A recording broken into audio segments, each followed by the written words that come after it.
Today I'm giving my toolboxes a bit of a clean out, and while I'm doing that I decided I might get all my tools out here, set them up, and we'll keep a number on how many tools I really have.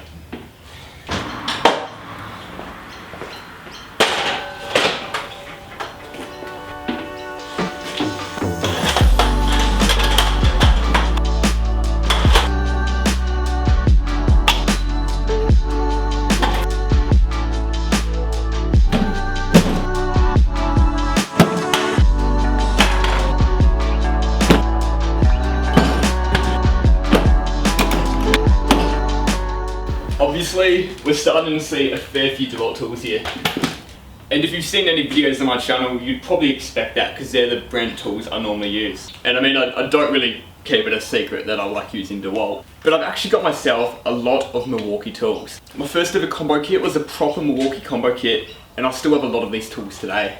You might be thinking, why would I change to a whole new range of tools if I've already got batteries and a full combo kit? The reason for that is everything here is the only things I have left from Milwaukee. My circular saw broke and my impact driver got stolen, and they're probably two of the most useful tools you need as a carpenter. Obviously the most logical and cheapest thing would be to stick with Milwaukee, but at the time DeWalt had the new 54 volt range out, and I just fell in love with the feel of their saws and some of their tools. Honestly, from day one though, I was never a fan of Milwaukee saws and never really used it that much. Before I got my DeWalt kit, I relied on Makita corded saws, and these were my daily saw that I used to use. Obviously this 185mm blade was my everyday saw, and my 235mm blade was just handy for doing odd jobs such as fences or cutting through double 35 tops and bottom plates. This saw doesn't get used much anymore, but I still use this saw quite often on some of those jobs. I've actually got a third Makita saw, and this one I use for cutting blue board and cladding sheets, and still use this one quite often.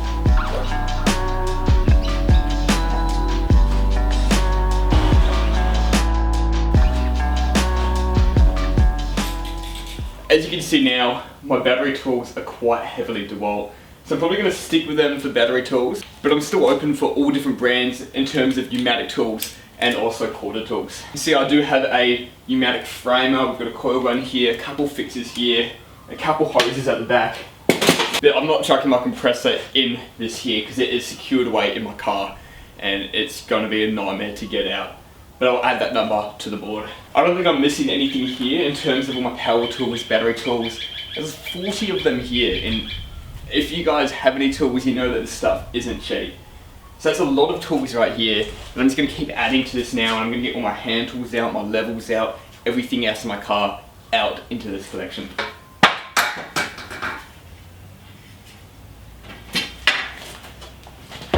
You know what, I'm going to pull my batteries out as well, but we're not going to count the batteries as a tool in the number.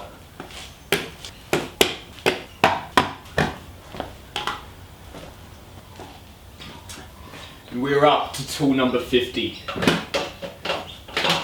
You'll be surprised, I still use this thing a fair bit. At least all this stuff here isn't too expensive, but the amount of hand tools I have in my car is absurd.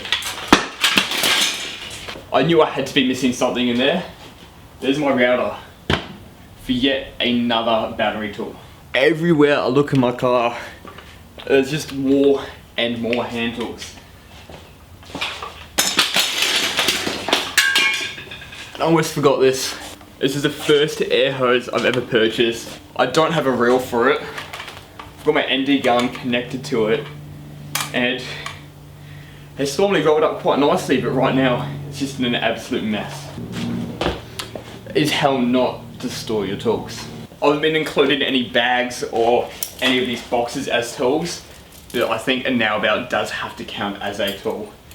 And I can't forget this. If you haven't entered my giveaway to win yourself 1 out of 3 of these, make sure you click this video right here, because you have until the end of the year to win it. Got all my chargers, power boards. I'm going to chuck these in here, but once again, I'm not going to count these as tools. I almost thought that we weren't going to hit the 100 tools. We're at 91. We'll make that 92, 3, 4, 5, 6, 97, including these shovels, pinch bars, sledgies. I've got a few more to come. These additional 3 shovels gets us to that 100 tool number. I didn't want to make 100 tools by adding this huge collection of extension leads, but since it's already there, I don't feel as bad as including these in my count. Honestly, I think that's about it for all of my tools. If you're watching this and you're a chippy and you're thinking, hang on, how can you be a carpenter if I'm missing so and so tool? Let me know, leave it in the comments below. I probably do have a few more tools wandering around out there that a few co-workers might have in the car. My car right now is still filled with tools, accessories, bits. I'll take you for a quick look. I've just got so much random stuff all up here and on the other side. We just got a lot of random junk laying around. I've got drill bits and just heaps of mess in this bag here. Glue, a few little hand tools in there, just stuff that I almost could add to the collection, but I don't think they're as tool worthy as what they could be. So there you go, this is my collection of my tools as a carpenter, and there is an awful lot of stuff here.